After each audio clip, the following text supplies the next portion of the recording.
Okay, ये concept है revaluation of assets and reassessment of liabilities का। जब भी रिवैल्यूएशन का लॉस होने वाला है तो रिवैल्यूएशन अकाउंट क्रेडिट में चला जाएगा और पार्टनर्स कैपिटल को क्या कर दोगे, डेबिट कर दोगे, ठीक है। और जब रिवैल्यूएशन प्रॉफिट होगा तो पार्टनर्स कैपिटल क्रेडिट हो जाएगा और रिवैल्यूएशन अकाउंट क्या हो जाएगा, डेबिट होने वाला है, ठीक है। अब यहाँ पे क्वेश्चन नंबर 1 में क्या क्या दिया हुआ है, यहाँ पे बोला है कि preparation of revaluation account and तुम्हारा जर्नल एंट्रीज।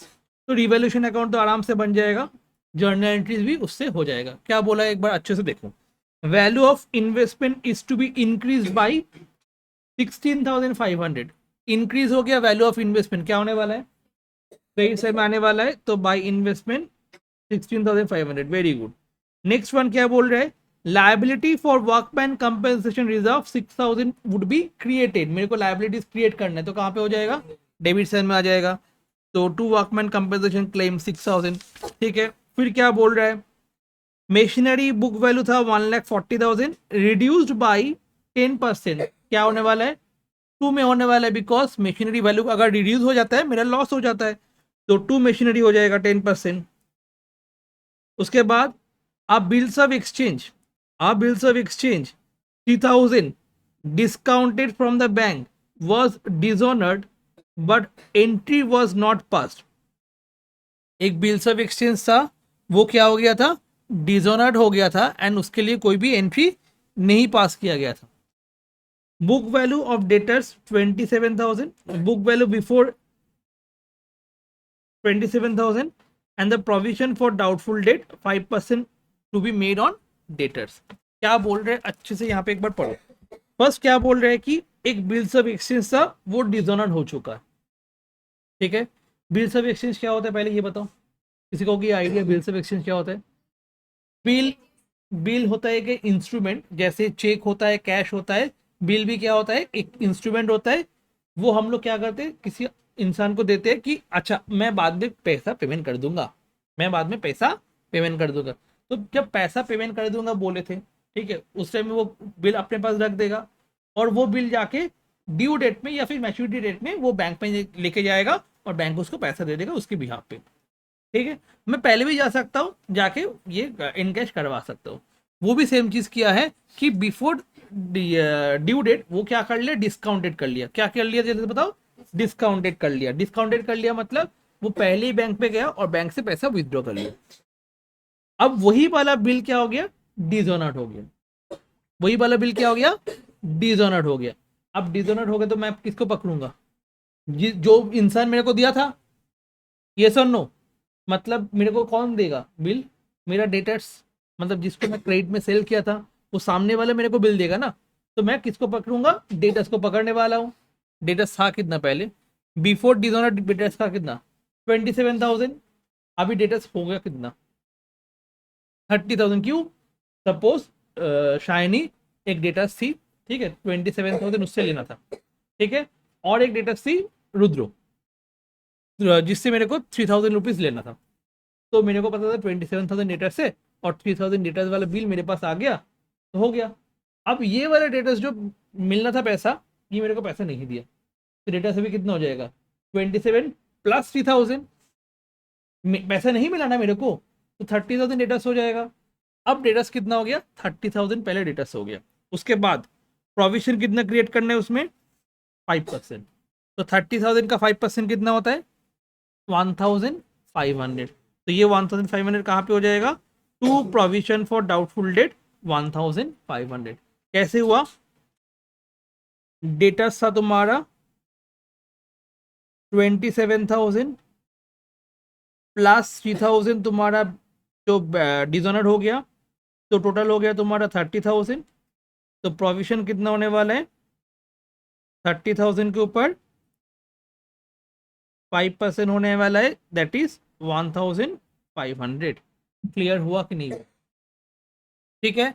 तो डेटर्स 27,000 था प्रीवियसली, जब डिसऑनर्ड हो गया बिल तो डेटर्स कितना हो जाएगा, 30,000 हो जाएगा। क्लियर हो गया कि नहीं हो गया, ठीक है। उसके बाद क्या बोल रहे हैं, एक कंटिंजेंट लायबिलिटी है। कंटिंजेंट लायबिलिटी मतलब पता है, जो लायबिलिटी हो भी सकता है या नहीं भी हो सकता है, ठीक है। तो कंटिंजेंट लायबिलिटी था 2,500 का,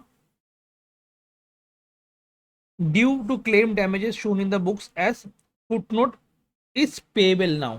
मतलब अभी तुमको क्या करना होगा, पेमेंट करना होगा। पहले तुम्हारा कंटीजेंट लायबिलिटी था जो कि फुटनोट में था, वो अभी पेबल हो गया, मतलब मेरा लायबिलिटी क्रिएट हो गया। तो लायबिलिटी बढ़ रहा है, दैट मीन्स क्या करने वाले हम लोग, to claim for damages 2500। Clear हो रहा है। उसके बाद लास्ट में क्या बोला देखो एक बार, stock is undervalued by 10%, जो कि है 36,000। स्टॉक का वैल्यू अंडर वैल्यू है, मतलब वैल्यू कम करके लिखा हुआ है। At the time of sale मैं देख रहा हूँ कि मेरे को ज्यादा मिलेगा। ठीक है, मैं सोचा था कि कम मिलने वाला है, जब सेल कर रहे देख रहे हैं कि ज्यादा मिलने वाला है। तो क्या होने वाला है, 36,000, 36,000 डिवाइड बाई 90 में था, मैं क्या कर लूंगा, इंटू 100 कर लूंगा, या फिर 10 भी कर सकते। कितना अंडर वैल्यू है, बाई 10%, तो 10 में कितना होने वाले हैं, कैलकुलेट करके बताओ। 36,000 डिवाइड बाई 90 इंटू 10, मतलब मेरा कितना अंडर वैल्यू था, 4,000 से अंडर वैल्यू है। जब at the time of sale मेरे को कितना मिलने वाला है, 4,000 ज्यादा मिलने वाला है। तो मेरा ये क्या हो गया, प्रॉफिट हो गया। तो हम लोग क्या करेंगे, बाई स्टॉक कर देंगे, जो कि होगा प्रॉफिट 4,000 डिवाइड बाई 90। क्यों हुआ, बिकॉज अंडर वैल्यूड बाई 10% था, अंडर वैल्यूड बाई 10% था। Stock original 100 under valued by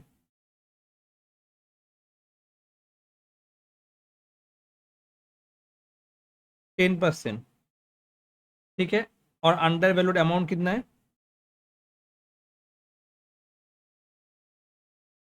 90। Value कितना दिया हुआ है बताओ, 36,000। तो अंडर वैल्यूड अमाउंट कितना है, 36,000। तो 36,000 डिवाइड बाई 90 इंटू 10 करोगे तभी ना अंडर वैल्यू कितना था वो निकल जाएगा, वही अंडर वैल्यूड अमाउंट मेरा प्रॉफिट हो जाएगा। तो हम लोग क्या करेंगे, बाई स्टॉक कर देंगे।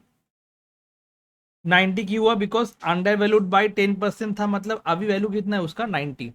ये वाला चीज हम लोग एडमिशन के टाइम में भी किए थे। वहां पे क्या था, ज्यादा था, कम था, इन्वेस्टमेंट के बारे में किए थे। एक बार प्रीवियस नोट्स एक बार देखना और वीडियोस देखना। ठीक है, वहां पे पूरा एकदम एक्सप्लेन किया हुआ है कि 36,000 था, अंडर वैल्यूड था, कैसे कैलकुलेट करना है। 120% ओवर वैल्यू था, उस टाइम में क्या करना है, वो सारा चीज वहां पे था। ठीक है, तो अंडर वैल्यूड अगर होगा तो डिवाइड बाई वो कर देना, 100 - 10 करके जितना होगा। अगर 10% अंडर वैल्यू है तो 90 होने वाला है, 20% अंडर वैल्यू होगा तो 80 होने वाला है, 30% अंडर वैल्यू होगा तो 70 होने वाला है, और ऊपर कितना होने वाला है, मल्टीप्लाइड बाई 20, 30, 10, जितना वैल्यू निकालना है मेरे को। तो हम मेरा क्या आ गया, अंडर वैल्यूड 10% था, तो 10% बढ़ा दिए तो 10% मेरा प्रॉफिट हो गया। जो प्रॉफिट हम लोग कहाँ पे कर देंगे, रिवैल्यूएशन अकाउंट के क्रेडिट साइड में कर देंगे। डन। उसके बाद सारा चीज को प्लस कर दिए, इस सारा चीज को माइनस कर दिए, तो लॉस आ गया मेरा। क्लियर। ये चीज घर में जाके एक बार अच्छे से करके लेके आना है। उसके साथ जर्नल भी होमवर्क रहेगा, जो कि मैं थर्सडे चेक करने वाला हूँ। ठीक है, खैर थर्सडे एग्जाम भी है।